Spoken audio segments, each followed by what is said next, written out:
refreshing rise and shine to all the students. And I am Sapna Yadav and I am your new maths teacher, and today I will explain what is whole numbers.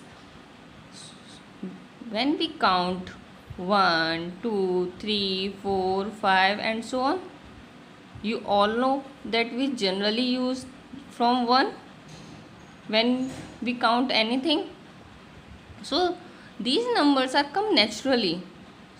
So mathematician call this counting number as natural numbers. All you know that when we begin to count, we use these numbers. So these numbers are called natural numbers. Predecessor and successor. When you can add 1 to that number and get the next number.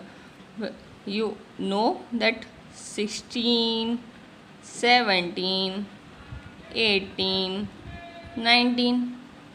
Let's an example. 16 plus 1 is equal to 17.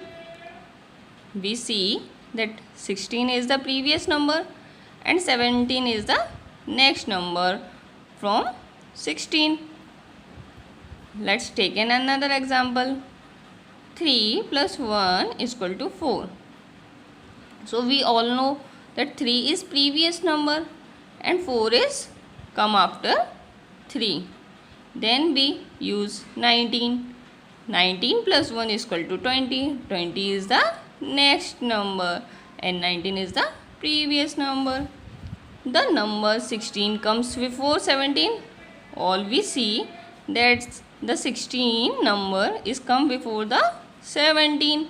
So when we add any number to get next number, so this is called successor. And but when we subtract 1 from that number is equal to the previous number. Let's take an example. Number 20. 20 minus 1 is equal to 19.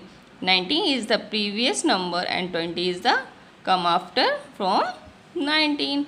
Let's take another example. We see above that 3 plus 1 is equal to 4 and 4 minus 1 is equal to 3.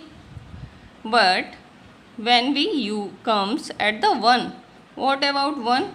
1 minus 1 is equal to 0.